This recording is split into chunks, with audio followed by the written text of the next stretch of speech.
have been at least 38 bodies found in or around Ladybird Lake since 2022. America, 38 bodies have been pulled from Ladybird Lake in Austin since 2022. And Austin Police Department keeps telling you that it's just drunk guys falling in. But here's what they're not telling you. Well, a new study is dispelling years of rumors about a serial killer targeting people in downtown Austin. Researchers at Texas State University released a new report debunking the so-called Rainy Street Ripper. It's just accidents, but the disconnect between accidental rulings and the surge of drugging reports is absolutely massive. Aaron Moulton is one of many witnesses to see first responders pulling a woman out of Ladybird Lake on Thursday. Austin isn't unable to find a killer. They're unwilling because admitting there's a serial killer would tank their tech bro tourism and real estate values.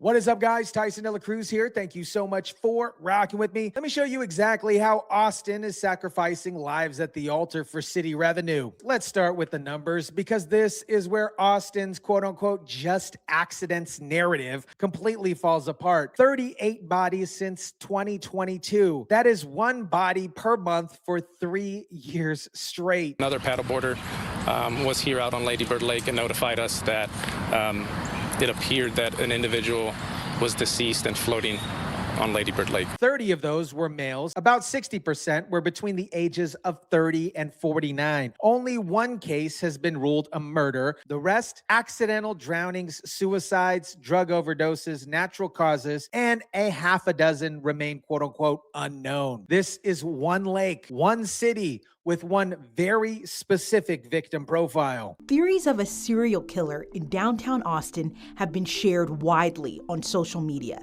despite investigators continually denying the existence of one. For years, people have been asking questions. For years, Austin police have been denying that there's a particular pattern here. And for years, the bodies just keep showing up. Now compare this to what I covered about the Houston bayous, people randomly drowning in bodies of water with no clear explanation. If you haven't seen that video, a link for it will be somewhere above or in the description down below, because what's happening in Texas isn't just isolated to one city. Now let me show you the ultimate insult. On September 2025, a study from Texas State University that essentially calls concerned citizens dramatic for asking questions about 38 dead bodies. So researchers blame the local deaths on a combination of reasons: population growth, visits to Ladybird Lake, and the proliferation of nearby bars and nightclubs. Writing, quote, "While the shores of Colorado River are not being stalked by a serial killer, the hazards of drowning in Texas remain a concern.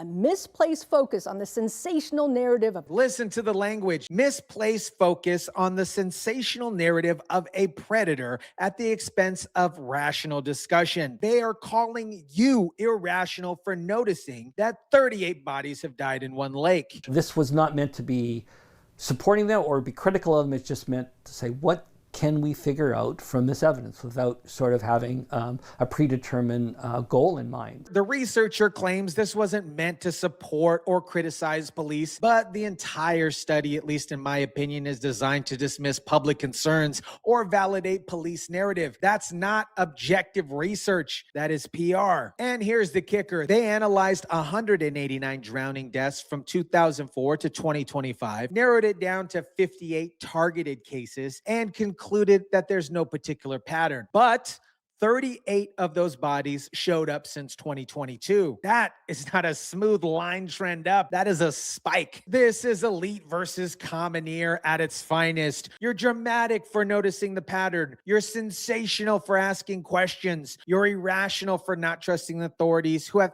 every incentive to lie to you. Now, let me tell you about the drugging epidemic that Austin refuses to acknowledge, because this is where the drunk guy fell in narrative completely collapses. There is no serial killer. That the unfortunate deaths that happen for a city this size are consistent with a population this size. But they're ignoring the documented drugging reports that have been surging in Austin bars. Austin launched a Sip Safely program in April 2024 in response to concerns about drink spiking. debunking. Physicians noted an increase in ER patients from downtown bars displayed unusual alcoholic-related symptoms. The city confirmed these were druggings. EMTs stationed along Rainy Street have stopped several people from wandering towards the water. The city knows there's a drugging problem. They've known since at least 2019, but when somebody was drugged ends up dead in a lake, suddenly it's just an accident. Austin City staff are recommending that a ban on swimming in Ladybird Lake should stay in place.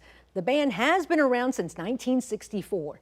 City leaders say it's necessary to prevent injuries and deaths. The city won't let people swim in the lake because there are too many hazards, but they want you to believe that 38 people accidentally drowned here. Come on. The police are using the drunk guy fell in narrative to dismiss victims who fit a specific profile. Young men in their 20s and 40s last seen drinking on Rainy Street. They're essentially saying these lives weren't worth the cost of a full homicide investigation. Now let me show you the geographical pattern that Austin doesn't want you to notice. Most of these victims were last seen on Rainy Street. This is the heart of Austin's nightlife for the LGBTQ plus community and young, healthy, handsome men. The Rainy Street district is here. And so what was that final number that you ended up looking at? We started with 189 cases and then ended up with about 58. The study focused on Rainy Street area because this is where the pattern is concentrated. But instead of investigating why so many people are dying after visiting a specific area, they just concluded it's all accidents. The preliminary investigation found no reason to suspect foul play,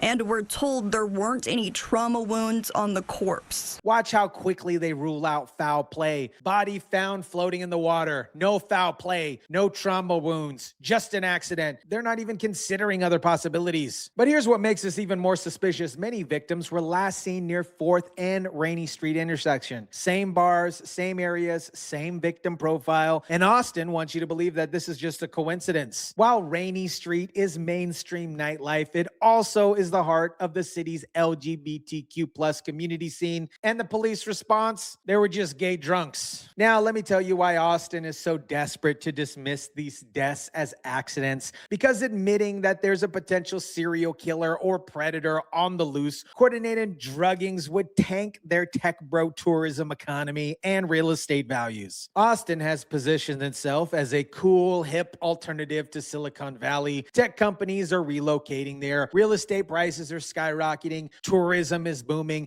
and all that depends on Austin being seen as safe and fun. Since 2023, City has been installing more safety measures along the trail near Rainy Street, like new lighting, fencing, and signage. Researchers found since then, drownings have actually decreased. Apparently, they're installing lighting and fencing and claiming drownings have decreased. But 38 bodies since 2022 tells a completely different story. They're not solving problems. They're just managing PR here. The big factor that increases significantly the risk of drowning among men 22 to 44 years old is alcohol.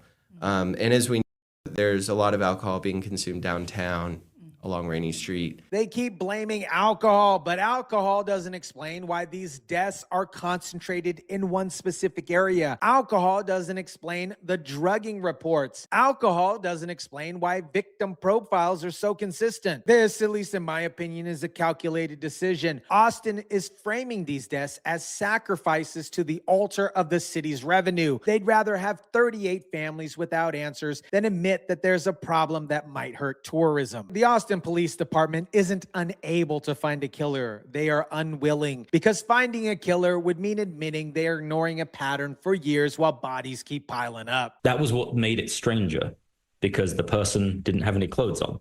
And so everyone going, well, how could this have happened? A body found without clothes, and the police are still calling this an accident. At what point do circumstances become a little too suspicious to ignore? The police are essentially saying these lives aren't worth investigating. Young gay men who are out drinking end up dead. Must be their own fault. No need for a full homicide investigation. No need to consider other possibilities. America, 38 bodies have been pulled out from Ladybird Lake since 2022, and Austin is calling you dramatic dramatic for asking questions. A September 2025 study dismissed concerned citizens as sensational, while the bodies just keep washing up on shore. The Austin Police Department is unwilling to investigate, admitting that there's a serial killer on the loose like Dexter would tank their economy. So they framed these deaths as accidents and blame alcohol. Found dead in a lake, same pattern, same area, same victim profile, but you're irrational for noticing. Physician confirmed a drug epidemic in Austin bars since 2019. EMTs have stopped people from wandering towards the water. The city launched a Sip Safe program. They know that there's a problem, but when drug people end up dead,